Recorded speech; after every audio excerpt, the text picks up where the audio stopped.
ഈശോയിൽ സ്നേഹമുള്ളവരെ, logos life എന്നീ ചാനലിലേക്ക് എല്ലാവർക്കും സ്വാഗതം. ഇന്ന് നമുക്ക് ലൂക്കായുടെ സുവിശേഷം 19-ാം അധ്യായം കേട്ടുപഠിക്കാം. സക്കേവൂസിൻ്റെ ഭവനത്തിൽ. വാക്യം 1. യേശു ജെറിക്കോയിൽ പ്രവേശിച്ച് അതിലൂടെ കടന്നു പോവുകയായിരുന്നു. വാക്യം 2. അവിടെ സക്കേവൂസ് എന്നു പേരായ ഒരാളുണ്ടായിരുന്നു. അവൻ ചുങ്കക്കാരിൽ പ്രധാനനും ധനികനുമായിരുന്നു. വാക്യം 3. യേശു ആരെന്നു കാണാൻ അവൻ ആഗ്രഹിച്ചു. പൊക്കം കുറവായിരുന്നതിനാൽ ജനക്കൂട്ടത്തിൽ നിന്നുകൊണ്ട് അത് സാധ്യമായിരുന്നില്ല. വാക്യം 4. യേശുവിനെ കാണാൻ വേണ്ടി അവൻ മുമ്പേ ഓടി ഒരു സിക്കമ്മൂർ മരത്തിൽ കയറിയിരുന്നു. യേശു അതിലെയാണ് കടന്നു പോകാനിരുന്നത്. വാക്യം 5.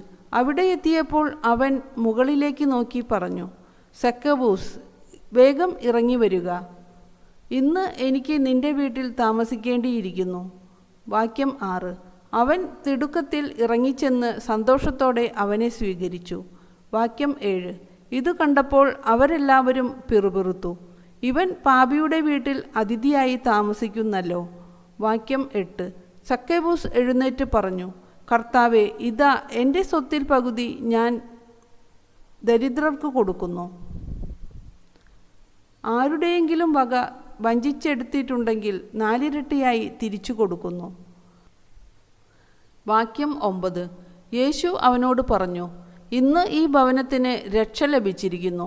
ഇവനും അബ്രാഹത്തിൻ്റെ പുത്രനാണ്. വാക്യം 10. നഷ്ടപ്പെട്ടു പോയതിനെ കണ്ടെത്തി രക്ഷിക്കാനാണ് മനുഷ്യപുത്രൻ വന്നിരിക്കുന്നത്. 10 നാണയത്തിൻ്റെ ഉപമ. വാക്യം 11. അവർ ഇത് കേട്ടുകൊണ്ടിരിക്കുമ്പോൾ അവൻ തുടർന്ന് ഒരു ഉപമ പറഞ്ഞു. കാരണം അവൻ ജെറുസലേമിന് സമീപത്തായിരുന്നു. ദൈവരാജ്യം ഉടൻ വന്നു ചേരുമെന്ന് അവർ വിചാരിക്കുകയും ചെയ്തിരുന്നു. വാക്യം 12. അവൻ പറഞ്ഞു, ഒരു പ്രഭു രാജപദവി സ്വീകരിച്ച് തിരിച്ചു വരാൻ വേണ്ടി ദൂരദേശത്തേക്ക് പോയി. വാക്യം 13. അവൻ ഭൃത്യന്മാരിൽ 10 പേരെ വിളിച്ച് 10 നാണയം അവരെ ഏൽപ്പിച്ചുകൊണ്ട് പറഞ്ഞു, ഞാൻ തിരിച്ചു വരുന്നതുവരെ നിങ്ങൾ ഇതുകൊണ്ട് വ്യാപാരം ചെയ്യുവിൻ. വാക്യം 14. അവൻ്റെ പൗരന്മാർ അവനെ വെറുത്തിരുന്നു. ഈ മനുഷ്യൻ ഞങ്ങളെ ഭരിക്കുവാൻ ഞങ്ങൾ ഇഷ്ടപ്പെടുന്നില്ല എന്ന നിവേദനവുമായി അവർ ഒരു പ്രതിനിധി സംഘത്തെ അവൻ്റെ പിന്നാലെ അയച്ചു. വാക്യം 15. എന്നാൽ അവൻ രാജപദവി സ്വീകരിച്ച് തിരിച്ചു വന്നു.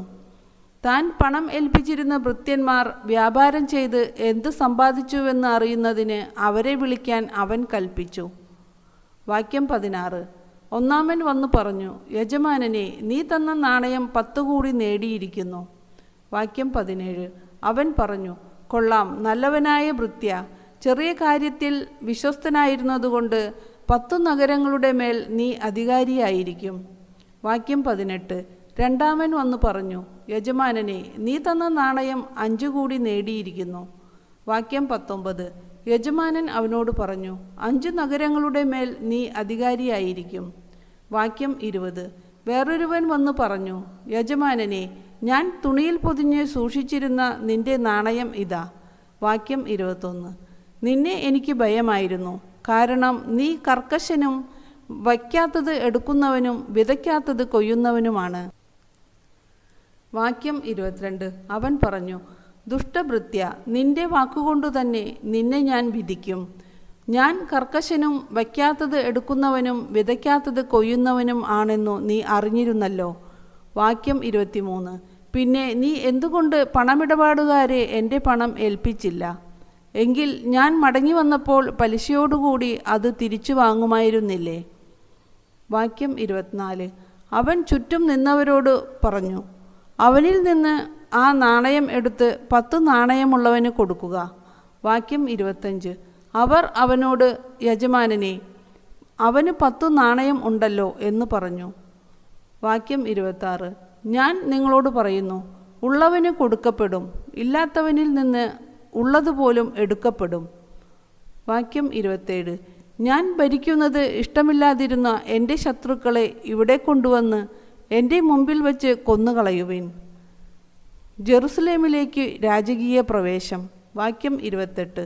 അവൻ ഇത് പറഞ്ഞതിന് ശേഷം ജെറുസലേമിലേക്കുള്ള യാത്ര തുടർന്നു. വാക്യം 29. ഒലിവുമലയ്ക്കരികെയുള്ള ബേത്ഫഗെ, ബദാനിയ എന്നീ സ്ഥലങ്ങളെ സമീപിച്ചപ്പോൾ അവൻ 2 ശിഷ്യന്മാരെ ഇപ്രകാരം നിർദ്ദേശിച്ചയച്ചു. വാക്യം 30. എതിരെ കാണുന്ന ഗ്രാമത്തിലേക്ക് പോകുവിൻ. അവിടെ ചെല്ലുമ്പോൾ ആരും ഒരിക്കലും കയറിയിട്ടില്ലാത്ത ഒരു കഴുതക്കുട്ടിയെ കെട്ടിയിരിക്കുന്നത് കാണും. അതിനെ അഴിച്ചു കൊണ്ടുവരിക. വാക്യം 31. നിങ്ങൾ അതിനെ അഴിക്കുന്നതെന്തിനെന്ന് ആരെങ്കിലും ചോദിച്ചാൽ കർത്താവിന് അതിനെക്കൊണ്ട് ആവശ്യമുണ്ട് എന്ന് പറയുക. വാക്യം 32. അയക്കപ്പെട്ടവർ പോയി യേശു പറഞ്ഞതുപോലെ കണ്ടു. വാക്യം 33. അവർ കഴുതക്കുട്ടിയെ അഴിക്കുമ്പോൾ അതിൻ്റെ ഉടമസ്ഥർ അവരോട്, നിങ്ങൾ എന്തിനാണ് കഴുതക്കുട്ടിയെ അഴിക്കുന്നത് എന്ന് ചോദിച്ചു. വാക്യം 34. കർത്താവിന് ഇതിനെക്കൊണ്ട് ആവശ്യമുണ്ട് എന്ന് അവർ പറഞ്ഞു. വാക്യം 35. അവർ അതിനെ യേശുവിൻ്റെ അടുക്കൽ കൊണ്ടുവന്നു. തങ്ങളുടെ വസ്ത്രങ്ങൾ കഴുതക്കുട്ടിയുടെ പുറത്ത് വിരിച്ച് അവർ യേശുവിനെ ഇരുത്തി. വാക്യം 36. അവൻ കടന്നു പോകുമ്പോൾ അവർ വഴിയിൽ തങ്ങളുടെ വസ്ത്രങ്ങൾ വിരിച്ചു. വാക്യം 37. അവൻ പട്ടണത്തോടടുത്ത് ഒലിവുമലയുടെ ചെരുവിനു സമീപത്തെത്തിയപ്പോൾ ശിഷ്യഗണം മുഴുവൻ സന്തോഷിച്ച് തങ്ങൾ കണ്ട എല്ലാ അത്ഭുത പ്രവർത്തികളെയും പറ്റി ഉച്ചത്തിൽ ദൈവത്തെ സ്തുതിക്കാൻ തുടങ്ങി. വാക്യം 38. കർത്താവിൻ്റെ നാമത്തിൽ വരുന്ന രാജാവ് അനുഗ്രഹീതൻ, സ്വർഗത്തിൽ സമാധാനം, അത്യുന്നതങ്ങളിൽ മഹത്വം എന്ന് അവർ ആർത്തുവിളിച്ചു. വാക്യം 39. ജനക്കൂട്ടത്തിൽ ഉണ്ടായിരുന്ന ചില ഫരിസേയർ അവനോട് പറഞ്ഞു, ഗുരു, നിന്റെ ശിഷ്യന്മാരെ ശാസിക്കുക. വാക്യം 40. അവൻ പ്രതിവചിച്ചു, ഇവർ മൗനം ഭജിച്ചാൽ ഈ കല്ലുകൾ ആർത്തുവിളിക്കുമെന്ന് ഞാൻ നിങ്ങളോട് പറയുന്നു. വാക്യം 41. അവൻ അടുത്തുവന്ന് പട്ടണം കണ്ടപ്പോൾ അതിനെക്കുറിച്ച് വിലപിച്ചുകൊണ്ട് പറഞ്ഞു. വാക്യം 42. സമാധാനത്തിനുള്ള മാർഗങ്ങൾ ഈ ദിവസത്തിലെങ്കിലും നീ അറിഞ്ഞിരുന്നെങ്കിൽ, എന്നാൽ അവ ഇപ്പോൾ നിന്റെ ദൃഷ്ടിയിൽ നിന്ന് മറയ്ക്കപ്പെട്ടിരിക്കുന്നു. വാക്യം 43. ശത്രുക്കൾ നിനക്ക് ചുറ്റും പാളയമടിച്ച് നിന്നെ വളയുകയും എല്ലാ ഭാഗത്തും നിന്ന് നിന്നെ ഞെരുക്കുകയും ചെയ്യുന്ന ദിവസങ്ങൾ വരും. വാക്യം 44. നിന്നെയും നിന്റെ മക്കളെയും നശിപ്പിക്കുകയും നിന്നിൽ കല്ലിന്മേൽ കല്ല് ശേഷിപ്പിക്കാതിരിക്കുകയും ചെയ്യും. എന്തെന്നാൽ നിന്റെ സന്ദർശന ദിനം നീ അറിഞ്ഞില്ല. ദേവാലയ ശുദ്ധീകരണം. വാക്യം 45.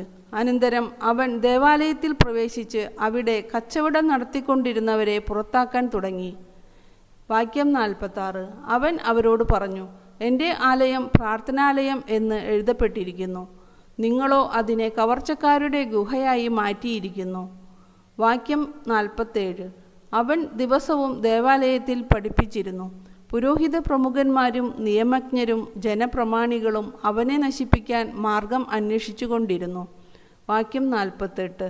എന്നാൽ അവർക്ക് ഒന്നും ചെയ്യാൻ കഴിഞ്ഞില്ല, കാരണം ജനങ്ങളെല്ലാം അവൻ്റെ വാക്കുകളിൽ മുഴുകി അവനെ വിട്ടുപോകാതെ നിന്നു.